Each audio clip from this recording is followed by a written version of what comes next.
Hello दोस्तों, एक बार फिर से स्वागत है आपका easy to learn YouTube channel में। आज की वीडियो में हम टैक्स से रिलेटेड कुछ फॉर्मूलाज को सीखने वाले हैं। तो चलते हैं अपनी कंप्यूटर स्क्रीन पर और शुरू करते हैं आज का वीडियो। आज की वीडियो में हम सीखने वाले हैं टैक्स के फंक्शन जो हमें बहुत यूज़फुल होते हैं जब हम टैक्स रिलेटेड चीज़ों पे काम करते हैं।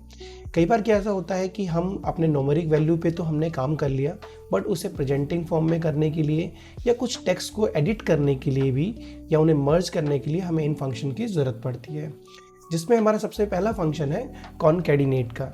ठीक है, मान लीजिए कभी आपके पास ऐसा सिनेरियो आता है कि आपके पास दो कॉलम है, जिसमें एक में आपके पास फर्स्ट नेम है और एक में लास्ट नेम है, और आपको उनसे फुल नेम जनरेट करना है। ऐसी सिचुएशन में आपको कॉनकैटिनेट बहुत काम आने वाला है।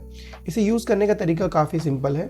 आप इक्वल्स टू टाइप करेंगे और लिखेंगे कॉनकैटिनेट। ठीक है, तो आपको कॉनकैटिनेट नाम से ये फॉर्मूला मिल जाएगा। ठीक है, जैसे आप इसको टाइप करेंगे आप देखेंगे इसमें टेक्स्ट 1, अगर मैं कॉमा लगाता हूँ टेक्स्ट 2, टेक्स्ट 3, है ना। आप मल्टीपल टेक्स्ट सेलेक्ट कर सकते हैं। तो जैसे अभी हम क्या करेंगे, टेक्स्ट 1 में हम फर्स्ट नेम को सिलेक्ट करेंगे, कॉमा लगाएंगे और सेकंड नेम को सिलेक्ट करके एंटर प्रेस करेंगे।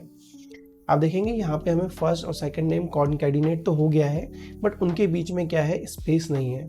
ऐसी सिचुएशन में हम क्या कर सकते हैं, अगर मैं इस फॉर्मूले को दोबारा से अप्लाई करूँ, इक्वल्स टू कॉनकैटिनेट और टैब प्रेस करूँ, फर्स्ट नेम को सिलेक्ट करने के बाद कॉमा लगाकर डबल कोट के अंदर अगर एक स्पेस को एंटर करके कॉमा लगाकर और फिर सेकंड नेम को सिलेक्ट करके ब्रैकेट बंद कर दूं, तो आप देखेंगे नाम के बीच स्पेस प्रॉपरली आ गया है। नेक्स्ट फंक्शन जो है वो है ट्रिम फंक्शन। कई बार क्या होता है, जो डेटा हमें सर्वर से मिलता है या किसी थर्ड पर्सन से हमारे पास जब डेटा आता है तो उन टेक्स्ट के अंदर मल्टीपल स्पेसेस हो सकते हैं, जिसकी वजह से उस टेक्स्ट के साथ काम करना या वीलुकअप लगाना बहुत मुश्किल हो सकता है। ठीक है, तो ऐसे टेक्स्ट को हम क्लीन करने के लिए ट्रिम फंक्शन का यूज़ करते हैं, जो कि क्या करता है, हमारे अनवांटेड स्पेस को हटा देता है। जैसे अगर आप गौर करेंगे, राहुल और कुमार के बीच में 2 स्पेसेस हैं यहाँ पर। ठीक है, अगर मैं यहाँ पे जाऊँ तो आप देखेंगे यहाँ पर 2 एक्स्ट्रा स्पेसेस हैं, और अगर मैं अनिल कुमार वाले नाम में जाऊँ तो यहाँ भी स्पेस है, यहाँ भी 2 स्पेस है, और लास्ट में भी हमारे पास एक्स्ट्रा स्पेस है। अब हम इसे रिमूव करने के लिए लिखेंगे ट्रिम और अपने टेक्स्ट को सिलेक्ट कर लेंगे। ये केवल एक ही इनपुट लेता है। हम इसे प्रेस करके कंट्रोल डी करेंगे तो आप देखेंगे दोनों ही टेक्स्ट में से हमारा जो एक्स्ट्रा स्पेस है वो रिमूव हो गया है। ठीक है, थर्ड फॉर्मूला हमारे पास आता है लोअर, अपर एंड प्रॉपर। ठीक है, जैसा इनका नाम है वैसे ही इनका काम है। जैसे लोअर क्या करता है, जो भी टेक्स्ट हमने लिखा है उसको स्मॉल लेटर्स में लिख देता है। अपर उसको सारे ही कैरेक्टर को अपर लेटर में लिख देगा। ठीक है, और प्रॉपर क्या करेगा, फर्स्ट कैरेक्टर जो भी होगा उसको वो कैपिटल लेटर में, बाकी सब स्मॉल लेटर में लिख देगा। आइए इसे टाइप करते हैं। जैसे हमने यहाँ पे CID लिखा है जो कि अपर होना चाहिए, तो हम इक्वल्स टू लिखेंगे, अपर लिखेंगे और CID को सिलेक्ट करके एंटर प्रेस करेंगे, तो आप देखेंगे यहाँ पे ये बिल्कुल से ठीक हो गया। ठीक है, अगर मैं यहाँ पर इक्वल्स टू प्रेस करके यहाँ पे लिखता हूँ प्रॉपर, तो आप देखेंगे इंडिया का I कैपिटल हो गया और बाकी सारे कैरेक्टर स्मॉल है। ठीक है, और अगर मैं दिल्ली को लोअर केस में लिखना चाहूँ तो मैं लोअर लिखकर दिल्ली यानी टेक्स्ट को सिलेक्ट करके एंटर प्रेस करूंगा, तो आप देखेंगे सब भी लोअर केस हो गया। आगे बढ़ेंगे तो हमें जो फॉर्मूला मिलता है सर्च और फाइंड नाम से। हालांकि इन दोनों फॉर्मूला का काम बिल्कुल सिंपल है, किसी भी टेक्स्ट को फाइंड करना या किसी भी कैरेक्टर को फाइंड करना, बट दोनों में एक मेजर डिफरेंस है कि जो हमारा सर्च फंक्शन है वो केस सेंसिटिव नहीं होता, जबकि फाइंड हमारा केस सेंसिटिव होता है। एग्जाम्पल के लिए जब हम सर्च का यूज़ करते हैं तो हम कोई कैरेक्टर, कोई सिंबल को भी फाइंड कर सकते हैं। एग्जाम्पल के लिए जैसे हमारे पास मान लीजिए ये एक न्यूमेरिक कोड है जो किसी का नाम और उसका एम्प्लॉय कोड है, और मुझे इसमें पता करना है कि जो इसमें डैश है वो किस पोजीशन पे है, किस नंबर ऑफ कैरेक्टर पे है, तो हम इसमें सर्च फंक्शन का यूज़ कर सकते हैं। हम इक्वल टू सर्च लिखेंगे। जैसे हम सर्च लिखेंगे, ठीक है, हमारे पास 3 ऑप्शन आएंगे। पहला फाइंड टेक्स्ट, दूसरा विद इन टेक्स्ट और तीसरा स्टार्ट नंबर। ठीक है, फाइंड टेक्स्ट में हम लिखेंगे जो हमें सर्च करना है, और जो भी टेक्स्ट हम लिखेंगे हमें उसे डबल कोट्स के अंदर लिखना है। तो मैंने फाइंड टेक्स्ट में डैश को सिलेक्ट किया है, कॉमा, विद इन टेक्स्ट में जिस टेक्स्ट के अंदर हमें सर्च करना है उसे सेलेक्ट करेंगे। स्टार्ट नंबर को हमें ऑप्शनली है, उसे हम ना भी लिखें तो हमारा फॉर्मूला काम कर जाएगा। अगर मैं एंटर प्रेस करता हूं तो आप देखेंगे हमें यहाँ पे पता चल गया कि जो भी डैश है वो किस पोजीशन में है। आप सोच रहे होंगे ये किस काम आता है, तो आगे आप इसे देखेंगे हम इसे किस तरह यूज कर सकते हैं। ठीक है, तो अब जैसे यहाँ पर मुझे स्लैश की पोजीशन पता करनी है, तो ठीक उसी तरह सर्च, ठीक है, फाइंड टेक्स्ट में मैंने स्लैश लिखा, कॉमा और टेक्स्ट को सिलेक्ट कर लिया। ठीक है, अब देखेंगे चौथा नंबर पोजीशन पर डैश लिखा था। अब न्यू दिल्ली में मुझे दिल्ली पता करना है कि कितनी पोजीशन पे लिखा है, equals to search, find text में मैंने दिल्ली लिख दिया, कॉमा विद इन टेक्स्ट में टेक्स्ट को सिलेक्ट करके एंटर प्रेस कर दिया। तो आप देखेंगे जो 5th कैरेक्टर में हमारा दिल्ली लिखा हुआ हमें मिल जाता है। ठीक है, तो इसी तरह अगर हम जब केस सेंसिटिव यूज करते हैं तो हम फाइंड का यूज करते हैं।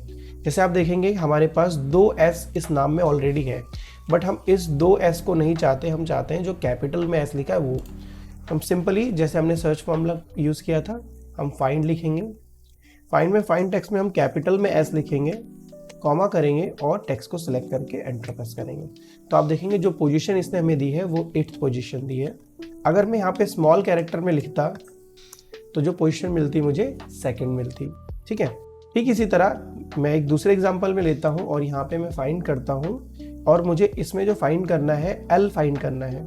ठीक है, तो मैं इक्वल्स टू फाइंड लिखूंगा, सॉरी फाइंड लिखकर इन्वर्टेड कॉमा में मैं स्मॉल L को लिख दूंगा, कॉमा और विद इन टेक्स्ट में सिलेक्ट करके एंटर प्रेस करूंगा। तो आप देखेंगे जो L की पोजीशन है वो 11th नंबर पे है। ठीक है, अब आप सोच रहे होंगे कि ये जो भी हमने नंबर्स को सीरियल नंबर हमने पता किया कि कौन सा टेक्स्ट किस पोजीशन पे है, वो किस काम आता है। तो इसके लिए हम जब भी कभी ऐसा फॉर्मूला यूज करते हैं जब हमें कोई टेक्स्ट एक्सट्रैक्ट करना होगा। टेक्स्ट को एक्सट्रैक्ट करने के लिए, part of the text extract करने के लिए एक्सेल में जो फंक्शन यूज होता है वो है लेफ्ट, राइट और मिड। सो अब देखिए हमारे पास एक सिचुएशन है, जैसे हमारे पास है अनिल कुमार गुप्ता लिखा हुआ है और प्रिंस के गुप्ता है। आपके पास ऐसी सिचुएशन आ सकती है कि आपको जो भी टेक्स्ट लिखा है उसे आपको डिफरेंट कॉलम में एक्सट्रैक्ट करना है। तो एग्जांपल के लिए पहले हम इस नाम को एक्सट्रैक्ट करेंगे। तो जैसे मान लीजिए मुझे फर्स्ट नेम को एक्सट्रैक्ट करना है, तो जो टेक्स्ट है उसकी पोजीशन लेफ्ट साइड में है। ठीक है, तो हम लेफ्ट फॉर्मूला का यूज करेंगे, इक्वल्स टू लेफ्ट। ठीक है, और हम टेक्स्ट को सिलेक्ट करेंगे। अब यहाँ पे क्वेश्चन आता है कि नंबर ऑफ कैरेक्टर, कितने कैरेक्टर में हमें उसे फाइंड करना है। अगर हम विजुअली देखेंगे तो 4 कैरेक्टर हमें चाहिए, लेकिन अगर हमें इसे फॉर्मूले की तरह डायनेमिक बनाना होगा तो हम क्या कर सकते हैं। एग्जाम्पल के लिए नंबर ऑफ कैरेक्टर के लिए या तो हम सर्च या फाइंड फंक्शन का यूज कर सकते हैं। मैं सर्च का यूज करूंगा और मैं फाइंड करूंगा स्पेस। ठीक है, और इसको फाइंड किस में करेंगे, इसी टेक्स्ट में जो हमने लिखा हुआ है अभी। ठीक है, कॉमा प्रेस करेंगे, सॉरी ब्रैकेट बंद करेंगे और एंटर प्रेस करेंगे। ठीक है, आप देखेंगे हमें अनिल यहाँ पे लिखा हुआ मिल गया। और अगर इस फॉर्मूले को मैं नीचे पेश करता हूँ तो आप देखेंगे प्रिंस भी मुझे फर्स्ट नेम में मिल गया। ठीक इसी तरह अगर मैं लेफ्ट फंक्शन की बात करूँ, इज इक्वल टू लेफ्ट। ठीक है, तो लेफ्ट में मुझे क्या, कितने नंबर ऑफ कैरेक्टर चाहिए, फिर उसी की तरह हमें क्या करना पड़ेगा, पोजीशन को फाइंड करना पड़ेगा। ठीक है, तो मैं क्या करूँगा, पहले टेक्स्ट को सिलेक्ट करूँगा, कॉमा, अब मुझे यहाँ नंबर ऑफ कैरेक्टर पता करने हैं। ठीक है, तो नंबर ऑफ कैरेक्टर पता करने के लिए मुझे सेकंड स्पेस को पता करना है कि मैं सेकंड स्पेस किस तरह से ढूंढ पाऊंगा। ठीक है, तो ऐसी सिचुएशन में ये बहुत ही मुश्किल हो जाता है कई लोगों के लिए कि हम कैसे पता करें कि सेकंड स्पेस किस पोजीशन में है। एग्जांपल के लिए अगर मैं आपको यहाँ पे स्पेस की पोजीशन पता करके बताता हूँ, अगर मैं यहाँ सर्च लिखता हूँ, ठीक है, और फाइंड टेक्स्ट में स्पेस लगाता हूँ, कॉमा और विद इन टेक्स्ट सेलेक्ट करता हूँ, ब्रैकेट बंद करता हूँ, तो आपको यहाँ पे 5th मिलेगा। यानी जो पहला स्पेस है वो हमें मिल रहा है, सेकंड नंबर वाला स्पेस कैसे मिलेगा। ठीक है, तो एग्जांपल के लिए आपने देखा होगा एक ऑप्शनल कैरेक्टर हमें दिया जाता है स्टार्ट नंबर। ठीक है, स्टार्ट नंबर को अगर मैं यहाँ 5 नंबर पोजीशन लिखता हूँ तो आप देखेंगे यहाँ मुझे 5 नंबर पोजीशन मिला है। ठीक है, सो अगर मैंने 5 की जगह 6 कैरेक्टर वहाँ लिख दिया तो अब जो पोजीशन मुझे मिल रही है वो 11वें नंबर की मिल रही है। ठीक है, तो आप सोच रहे होंगे आपको कैसे पता चलेगा 5 या 6 के कितने नंबर ऑफ कैरेक्टर है। तो इसे पता करना बहुत आसान है, क्योंकि जैसे ही हमने फर्स्ट नेम को एक्सट्रैक्ट किया तो हमें फर्स्ट स्पेस की पोजीशन पता चल गई है। ठीक है, एग्जाम्पल के लिए अगर आप यहाँ पे देखेंगे, जब हमने फर्स्ट टाइम सर्च पता किया था तो उसकी पोजीशन हमें 5 मिल गई थी और हमने नंबर ऑफ कैरेक्टर निकाल लिए थे। ठीक है, तो नंबर ऑफ कैरेक्टर अगर हमें पता करना है नॉर्मली तो हम क्या करेंगे, इक्वल टू लेन फंक्शन का यूज़ करेंगे और यहाँ से हम कैरेक्टर को पता कर सकते हैं। तो आप देखेंगे फर्स्ट नेम हमारा 5 कैरेक्टर का है जिसमें स्पेस इंक्लूडिंग है। ठीक है, तो आप देखेंगे किस तरह से हमने फर्स्ट नेम को ईजिली लेफ्ट फंक्शन के तहत पता कर लिया। हालांकि मिड और लास्ट नेम को पता करना थोड़ा कॉम्प्लिकेटेड होता है। आइए मैं आपको इसे क्लियरली समझाता हूँ कैसे काम करता है। काम करते हैं, मैं एक वाइट बोर्ड बनाता हूँ। अनिल कुमार सिंह।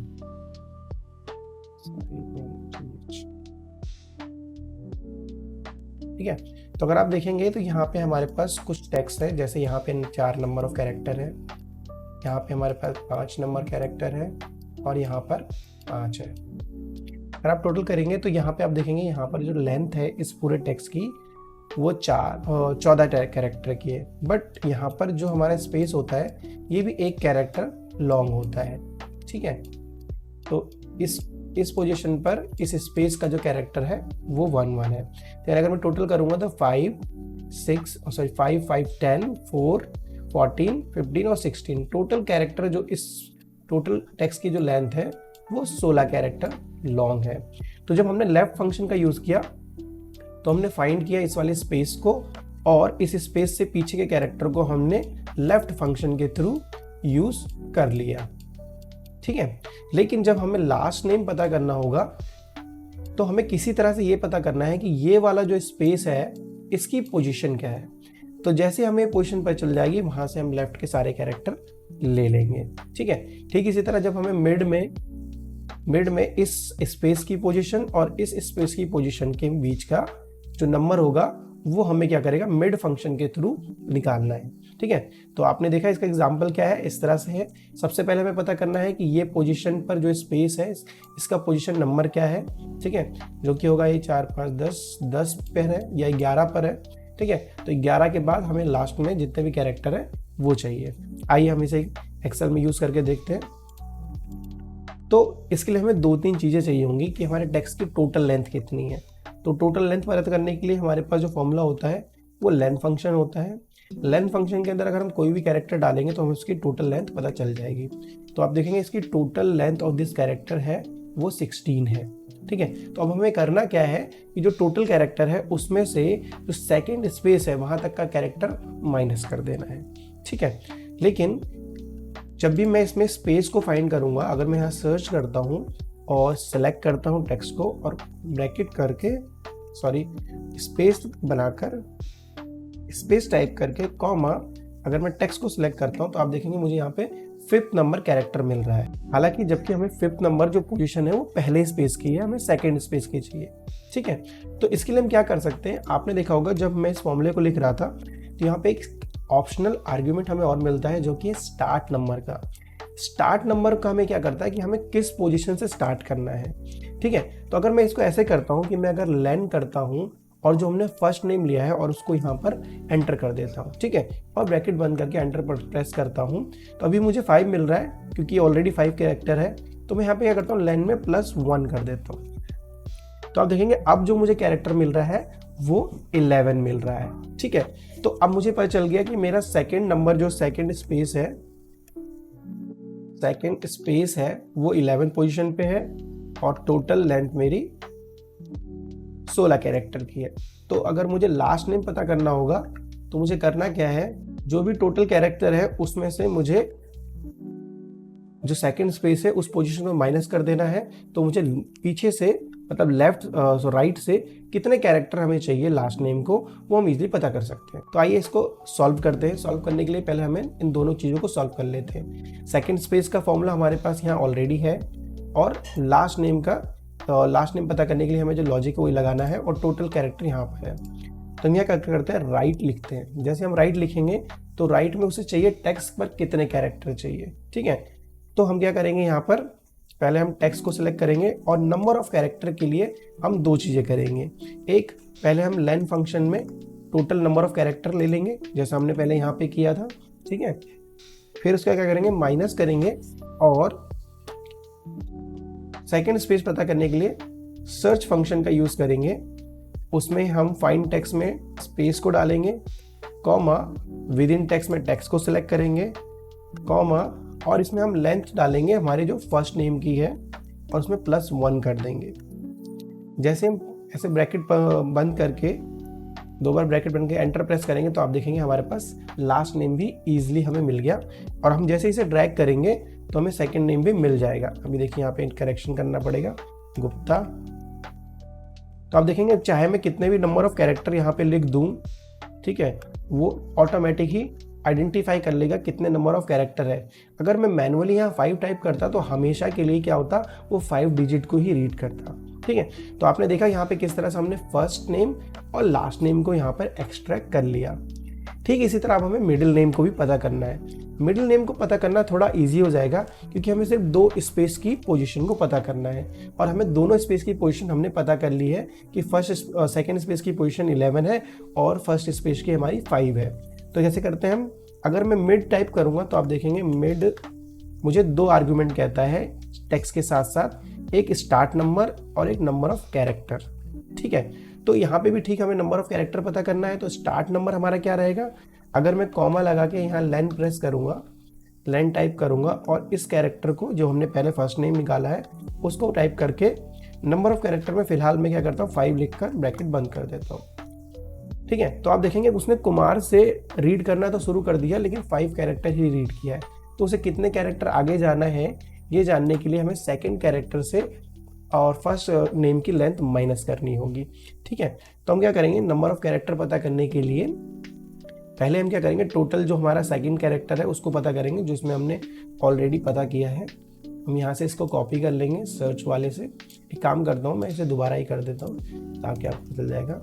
तो मैं पहले सेकंड स्पेस का जो कैरेक्टर लेंथ है वो पता करूँगा, ठीक है। तो मैं यहाँ लिखूँगा सर्च, सर्च के बाद मैं फाइंड टेक्स्ट में स्पेस लिखूँगा, कॉमा विद इन टेक्स्ट में हम नाम को सिलेक्ट करेंगे, कॉमा स्टार्ट नंबर में हम क्या करेंगे, लेंथ ऑफ फर्स्ट नेम को सिलेक्ट करेंगे, ब्रैकेट बंद करके +1 लिख के फिर ब्रैकेट बंद करेंगे, ठीक है। जब मैं एंटर प्रेस करूंगा आप देखेंगे उसने उस पर्टिकुलर पोजीशन से आगे के सारे कैरेक्टर ले लिए, बट हमें नंबर ऑफ कैरेक्टर चाहिए, ध्यान रखने वाली बात है। तो अगर मैं इस क्वेश्चन का आंसर देखता हूँ तो इस क्वेश्चन का आंसर मेरा सेकंड स्पेस का 11 है, ठीक है। तो अगर यहाँ पे हमें करना क्या है, जितना भी हमारा फर्स्ट नेम है, ठीक है, फर्स्ट नेम का लेंथ है जो भी, अगर मैं फर्स्ट नेम का लेंथ लेता हूँ यहाँ पर, फर्स्ट नेम का लेंथ ब्रैकेट बंद, तो फर्स्ट नेम का लेंथ पे मेरा 5 है। तो मुझे number of character of middle का क्या हो जाएगा, सेकंड स्पेस माइनस में नंबर ऑफ कैरेक्टर, ठीक है, जो मेरा फर्स्ट नेम में है। तो फर्स्ट नेम का लेंथ मुझे क्या करना है, अब जो भी मैंने यहाँ पे फॉर्मूला लगाया था सर्च का, ठीक है, नंबर ऑफ कैरेक्टर के लिए, उसमें मैं माइनस करूंगा लेंथ ऑफ फर्स्ट नेम। मैं ब्रैकेट बंद करके एंटर करूंगा तो आप देखेंगे यहाँ पे कुमार इजीली आ गया। जैसे मैं फॉर्मूले को नीचे पेस्ट करूंगा तो आप देखेंगे कुमार के बाद सिर्फ सेकंड नेम हमारे पास के है, बट वो भी हमें इजीली यहाँ पर मिल गया है, ठीक है। थोड़ा कॉम्प्लिकेटेड है, आप इस वीडियो को रिवाइंड करके दोबारा देख लीजिएगा, ठीक है। हमें पास लॉजिकली ये समझना है कि जो भी हमने नंबर ऑफ कैरेक्टर यूज करे हैं उसके बीच का डिस्टेंस क्या है। मैं एक बार फिर से बता देता हूँ आपको, ठीक है। जब भी हम कोई टेक्स्ट लिखते हैं, जैसे हमने लिया था अनिल कुमार गुप्ता सिंह, ठीक है, तो हमें पहले ही पता करना है कि ये जो स्पेस है इसकी पोजीशन क्या है, ठीक है। ये पोजीशन ही हमें क्या करती है, फर्स्ट नेम को और सेकंड नेम को इजीली एक्सट्रैक्ट करने में मदद करती है, ठीक है। हमारे आर्गुमेंट में हमें चाहिए होता है नंबर ऑफ कैरेक्टर्स, तो हमें पहले पता करना है कि हमारा टोटल कैरेक्टर की लेंथ क्या है। जैसे यहाँ पर हमारे पास 16 थी, इस स्पेस की पोजीशन 5 थी और इस स्पेस की पोजीशन 11 थी, ठीक है। तो इसी तरह क्या करते हैं, हम इनको पता करते हैं। तो जैसे हमने लेफ्ट फंक्शन का यूज़ किया तो उसमें नंबर ऑफ कैरेक्टर तो हमारा जो फर्स्ट स्पेस था वही आ गया, ठीक है। जो लास्ट नेम में हमें क्या था कि जो टोटल हमारा है उसमें से अगर हम फर्स्ट स्पेस को माइनस कर देंगे तो हमारे पास जितने भी कैरेक्टर बचेंगे, चाहे वो 5 बचे या 6 बचे, वो हमारा हो जाता है second name, sorry last name,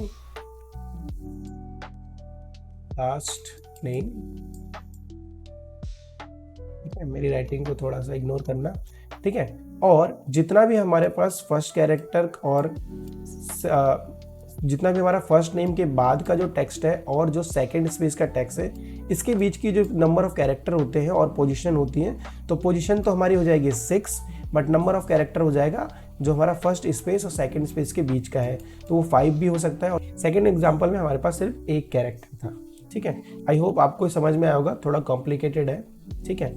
इसके बाद जो हमारे पास फंक्शन होता है वो है सब्स्टिट्यूट का। सब्स्टिट्यूट क्या करता है, एक टेक्स्ट को रिप्लेस करता है किसी और टेक्स्ट से, ठीक है। अगर मैं इक्वल्स टू यहाँ पे सब्स्टिट्यूट करता हूँ और मैं चाहता हूँ कि जिसमें जो सिंह लिखा है वो सिंह की जगह कुछ और लिख जाए, जैसे यहाँ गुप्ता लिखना है मुझे, तो मैंने टेक्स्ट सेलेक्ट किया, ओल्ड टेक्स्ट में मैंने लिखा सिंह, ठीक है, और न्यू टेक्स्ट में मैंने लिखा गुप्ता,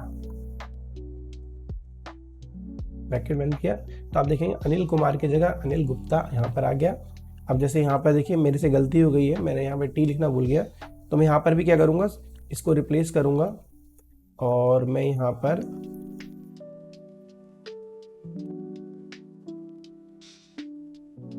गुप्ता को जगह गुप्ता को सही से लिख दिया। कोई ऑफेंड मत होना, मेरे से गलती हो गई थी, ठीक है। तो आप देखेंगे इस तरह से हम क्या, कोई भी जो टेक्स्ट है उसको एक स्ट्रिंग में अगर चेंज करना चाहते हैं तो हम उसमें सब्स्टिट्यूट का यूज़ करते हैं। इसके बाद जो हमारे पास ऑप्शन होता है वो है टेक्स्ट फंक्शन का। टेक्स्ट फंक्शन बहुत ही यूज़फुल फंक्शन होता है, क्योंकि कई बार क्या होता है जब हम कॉन्कैटिनेट करते हैं दो अलग टाइप को, तो यहाँ पे बहुत प्रॉब्लम आती है। एग्जाम्पल के देखिए, मैं यहाँ पे लिखना चाहता हूँ टुडे और आज की डेट, ठीक है, तो मेरे पास डेट्स यहाँ पर हैं और टुडे यहाँ लिखा हुआ है। मैंने कॉन्कैटिनेट किया तो आप देखेंगे मैंने B61 एंड और मैंने ब्रैकेट लगाकर डेट को सिलेक्ट किया। आप देखेंगे मैंने डेट सिलेक्ट तो कर लिया है, लेकिन डेट सीरियल नंबर में आ रही है, ना कि डेट फॉर्मेट में, ठीक है। अब ऐसी प्रॉब्लम को सॉल्व करने के लिए टेक्स्ट फंक्शन का यूज़ होता है। अब देखिए मैं इसे टेक्स्ट फंक्शन के थ्रू कैसे करता हूँ, मैंने इक्वल्स टू किया और अपने टुडे वाले वैल्यू को सिलेक्ट किया, एंड किया, एंड की जगह हम कॉन्कैटिनेट भी यूज़ कर सकते हैं। मैं एक काम करता हूँ, आपको कॉन्कैटिनेट ही सिखा देता हूँ, कॉन्कैट, ठीक है। कॉन्कैट में हमने टेक्स्ट 1 सेलेक्ट किया, कॉमा किया, ब्रैकेट लगाया, कॉमा किया, ठीक है। अब यहाँ पे जो टेक्स्ट हमें यूज़ करना है वो डेट था, तो मैं डायरेक्ट इस पर्टिकुलर सेल को या डेट को सिलेक्ट नहीं करूँगा, बल्कि मैं यहाँ पे टेक्स्ट करके जो फंक्शन है उसको अप्लाई करूँगा और उसमें मैं इस डेट की वैल्यू को पुट करूँगा, ठीक है। देन मैं फॉर्मेट टेक्स्ट पे जाऊँगा, ये सबसे इंपॉर्टेंट पार्ट होता है टेक्स्ट का। फॉर्मेट टेक्स्ट में मैं डबल ब्रैकेट के अंदर, ठीक है, एक सेकेंड, अपना फॉर्मेट लिखूंगा। तो मेरा फॉर्मेट क्या है, dd/mm/YYYY, ये मेरा फॉर्मेट है डेट का, आपको भी पता है, सिंपल। मैं इसको करके सेट करूंगा, ठीक है, और ये मेरा डेट का वैल्यू सेट हो गया, कॉमा करूंगा और यहाँ पे ब्रैकेट सेट करके ब्रैकेट बंद करके फाइनली इसे एंटर करूंगा। आप ध्यान से देखिए फॉर्मूला, B16 में मैंने टोटल को सिलेक्ट किया, देन मैंने ब्रैकेट स्टार्ट किया इन्वर्टेड कॉमा के साथ, मैंने टेक्स्ट फंक्शन का यूज़ किया जहाँ पर मुझे ये वैल्यू सेलेक्ट करनी थी जो कि डेट थी, और उसका फॉर्मेट मैंने DDMMYY लिखा, फिर मैंने कॉमा लगाया और आप देखेंगे इन्वर्टेड कॉमा में मैंने ब्रैकेट लिखा कि मुझे दोबारा से ब्रैकेट अप्लाई करना है। और इस बार जब मैं एंटर प्रेस करूँगा तो आप देखेंगे इस बार मेरे पास टुडे के साथ डेट एंटर है, ठीक है। हालांकि जैसे मैं दूसरे वाले फॉर्मेट में जाऊँगा, इसे लॉक कर देता हूँ, हालांकि जब मेरे को दूसरी बार अप्लाई करना है और इस बार मैं सिर्फ डे चाहता हूँ, ठीक है, जैसे मान लीजिए 27 है, टुडे 27 ये मुझे लिखना है, तो अब मैं यहाँ पे क्या करूँगा, यहाँ पे देखिए यहाँ पे फिर से सीरियल नंबर है, बट इसे चेंज करना बहुत आसान होगा। मैंने जो फॉर्मूला लिखा था उसमें मैं क्या करूँगा, सिर्फ फॉर्मेट में से डी रख के बाकी सब कुछ हटा दूंगा और एंटर प्रेस करूँगा, तो आप देखेंगे टुडे 27 आ गया। अगर मुझे सिर्फ मंथ लेना है जनवरी करके, तो जो भी मैंने टेक्स्ट फॉर्मेटिंग करी थी, मैं टेक्स्ट फॉर्मेट में फॉर्मेट वाले सेक्शन में क्या कर जाऊँगा, मैं यहाँ सिर्फ M लिख दूंगा 3 बार, ठीक है, एंटर प्रेस करूँगा तो टुडे जैन आ गया, ठीक है। अगर मुझे सिर्फ ईयर पता करना है तो मैं क्या करूँगा, फिर से फंक्शन में जाऊँगा और M की जगह YY डबल बार 4 टाइम एंटर कर दूंगा तो आप देखेंगे टुडे 2025 भी आ गया। ठीक है, और थर्ड टाइम हमें क्या करना है, मंथ और ईयर को डैश फॉर्मेट में सेट करना है। तो इसके लिए क्या करूँगा, मेरे पास ईयर पहले से लिखा है, मैं क्या करूँगा 3 बार एम प्रेस करके डैश लगा दूंगा और एंटर प्रेस कर दूंगा। ठीक है, अब आप सोच रहे होंगे यार ये सारा कुछ याद रखना तो बहुत मुश्किल है। ठीक है, मैं आपकी एक हेल्प कर देता हूँ, ये सारे के सारे ऑप्शन हमारे पास ऑलरेडी अवेलेबल है, इनको याद रखना ईजी हो जाएगा आपके लिए कि कौन सा ऑप्शन कहाँ यूज़ होगा। ठीक है, आपको याद होगा जब मैंने होम टैब सिखाया था तो मैंने आपको ये नंबर वाला टैब सिखाया था, जैसे आप इस पर क्लिक करेंगे तो ये फॉर्मेट हमारा फॉर्मेट सेल खुल जाता है। ठीक है, अगर आप इस वाले डेट वाले फंक्शन में जाएंगे, डेट, तो आपको यहाँ बहुत सारे फॉर्मेट दिखेंगे। ठीक है, कस्टम में जाएंगे तो आप कस्टम में जाकर देखेंगे यहाँ पर डेट के फॉर्मेट है dd/mm/yy। ठीक है, डेट और मंथ के फॉर्मेट है, मंथ और ईयर भी है। ठीक है, तो अगर मैं यहाँ से क्लोज करता हूँ और इस वाले सेल पे जाकर और एक्सपेंड करता हूँ फॉर्मेट सेल और इसे थोड़ा सा जूम करता हूँ, तो अगर मैं कस्टम में जाऊँगा तो आप देखेंगे यहाँ पे बहुत सारे डेट्स के फॉर्मेट हैं हमारे पास। ठीक है, यहीं से हम क्या होते हैं डेट के फॉर्मेट्स को समझ सकते हैं कि जो हमें टेक्स्ट है उसके अंदर क्या लिखना है। ठीक है, आइए इसे आगे बढ़ाते हैं। अब देखिए मान लीजिए हमें यहाँ परसेंटेज लिखना है। ठीक है, आप देखेंगे जब मैंने नॉर्मल तरीके से कॉन्कैटिनेट करके लिखा है तो यहाँ टुडे के अंदर ब्रैकेट में जब मैंने परसेंटेज लिखा तो वो क्या आ गया, उसकी जगह हमें 15% की जगह 0.5 और उसके बाद के डेसिमल पॉइंट्स भी मिल रहे हैं। हालांकि इसे अगर मैं फिक्स करना चाहूँ तो मैं क्या करूँगा, इस बार जो मैंने टेक्स्ट सेलेक्ट किया है इसमें DDMMYY की जगह मैं क्या करूँगा 0 और % टाइप करूँगा। ठीक है, जैसे मैं एंटर प्रेस करूँगा आप देखेंगे यहाँ पर 15% आ गया है।